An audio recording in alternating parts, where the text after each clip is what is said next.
Hey Rebel Rouser, I'm Alan Voivod and this is Star Wars 7x7, your daily dose of Star Wars joy, and thank you so much for joining me for it. And thank you especially to the patrons who help make this possible for you every single day with their support at patreon.com/SW7x7. And my goodness, here we are, it is May 15th, and I feel like smacking myself on the forehead because I did not talk about some things that were happening in May in the world of Star Wars. And probably at the top of the list was the fact that yesterday was George Lucas's 80th birthday. And it really, just looking online, seemed to pass very quickly and quietly. Like, there were a couple of things that I saw out there, but, for that kind of round number birthday situation, it was really low-key and mellow. And that's probably very much the way that he liked it anyway. So happy birthday, George. Hope your 80th was absolutely everything that you wanted it to be. All right, so we'll talk about the things that we ought to have talked about on May 1st, and in more or less the same order. We'll start with the movie situation. One of the things that we ought to have talked about in terms of movies being made is that we would start seeing, if it was in fact true that the Mandalorian and Grogu movie is supposed to be shooting soon, we should start hearing some casting rumors and updates and whatnot, and I didn't say anything about that.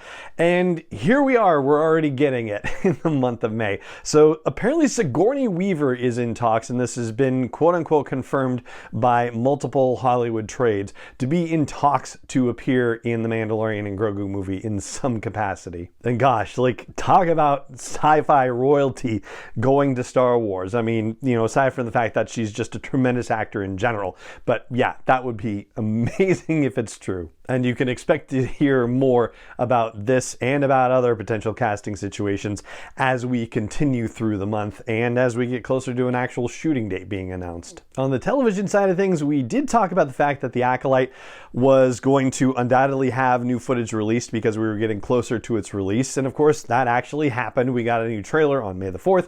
We got a little commercial style spot on May the 11th.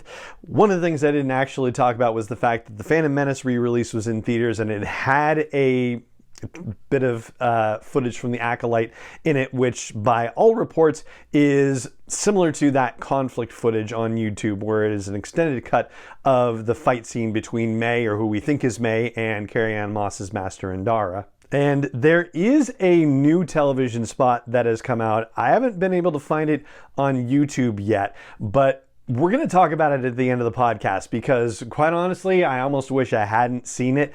I will give you the opportunity to opt out of hearing about it. But yeah, we'll talk about it again. You'll have more than enough warning to be able to stop the episode of the show. And Acolyte footage actually appeared somewhere else, and it's in a rather surprising place, and this ties into the live events category that we talk about monthly on the show. So the upfronts, if you're not familiar with the upfronts, it's basically a big thing that happens every year where all the TV networks are trying to preview their slate of shows for the fall programming season, and it's for advertisers. They're trying to get advertisers excited about it so that advertisers will book ad space on those network TV shows.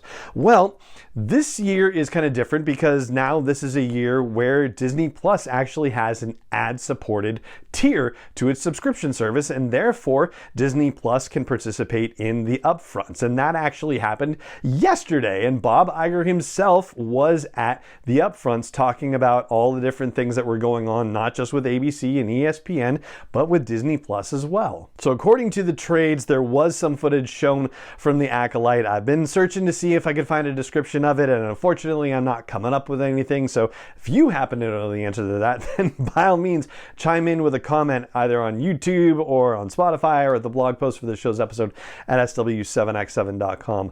What the trades are reporting is that Leslie Headland and members of the cast, including Carrie-Anne Moss, were on hand at the upfronts to talk very highly about the show. And then Jimmy Kimmel apparently did a roast at the end of the upfronts where he tore into every single thing, and not just Disney stuff, but also Netflix and CBS and all sorts of other things. He had a joke about the Acolyte that, you can look it up. Basically saying, oh yeah, the Acolyte takes place before the Phantom Menace and after I stopped caring about the Star Wars movies. So that's fine, Jimmy. That's what a roast is supposed to be anyway. It's fine.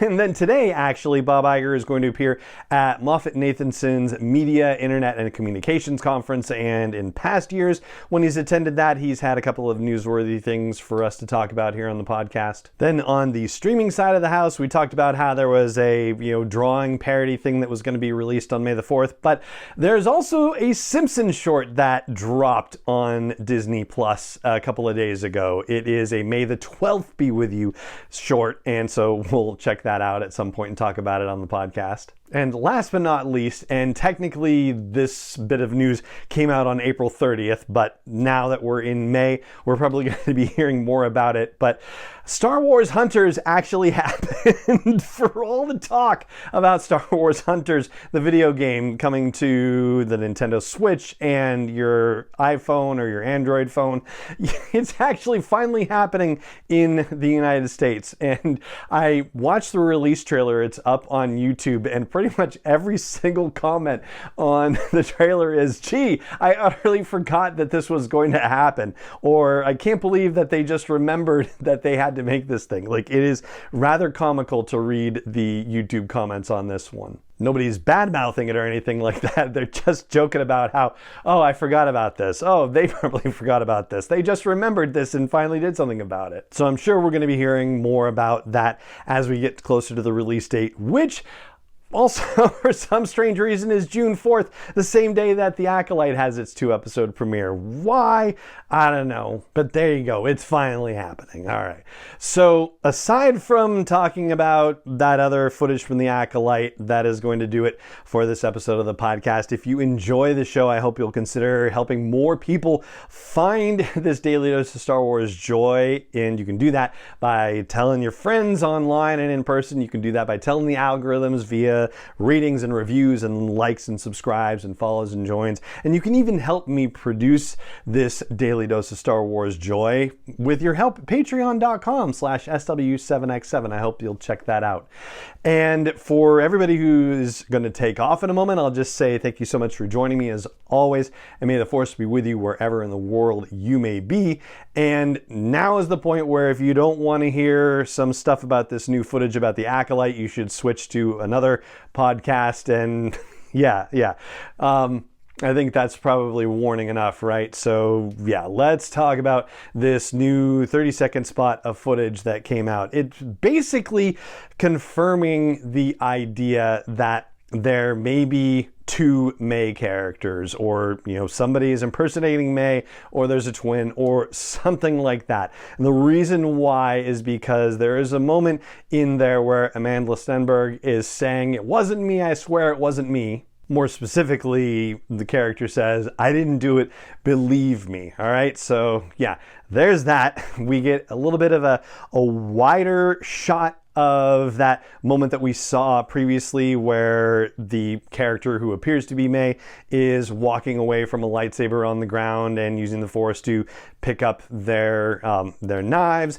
And it does look like there's a little bit more of the scene where you see possibly a Jedi body on the ground. No face, just like enough of a robe where you're like, oh, okay, yeah, someone's down for the count, and that ain't great. We find out that the line that Jedi Master Saul says in voiceover in one of the previous bits of Acolyte footage about that he trained May and saying, "Let me be the one to bring her in," that he's actually talking to Vernestra Rowe when he says this. And Charlie Bennett's character, Yord, is the one to say that May is, part of the dark side now, and that she's become an acolyte. And we see that scene that we've seen previously where May is on that sort of Octo looking planet, and there's a figure off in the distance, and that figure in this new footage ignites a red lightsaber. And later on in that scene in the forest where all the Jedi encounter that red blade wielding whoever it is, well, there's a moment where it looks like Yord is down on the ground and you start to see that figure walking toward him. So yeah, it doesn't bode well for that character for sure. And if you want to see the footage, I will place a link to it at the blog post for the show's episode at sw7x7.com. But I'm telling you that if you're trying to avoid spoilers, well, I mean, if you're trying to avoid spoilers, then you shouldn't have listened to this. I gave you enough warning, right? So I hope so, at least. But, you know, yeah, if you want to see it for yourself, I'll put the link in the blog post for the show's episode with a suitable warning for everybody else who might stumble upon it as well. But yeah, that is what's going on there. So it does seem to confirm the twin situation, which they've already hinted at with, you know, the two O's in the Acolyte and the two different faces of May in the key art. And yeah, it's just getting more and more obvious, basically, that that's the way they're going. So that's what I've got for you. And for you staying here as well, thank you so much for joining me for the episode as always. And also to you, may the Force be with you wherever in the world you may be. 7x7 is not endorsed or sponsored yet by Lucasfilm Limited, Disney, or 20th Century Fox, and is intended for entertainment and information purposes only. Star Wars, the Star Wars logo, all names and pictures of Star Wars characters, vehicles, and any other Star Wars related items are registered trademarks and/or copyrights of Lucasfilm Limited, or their respective trademark and copyright holders. May the Force be with them. All original content is copyrighted by Star Wars 7x7. We hope you love it.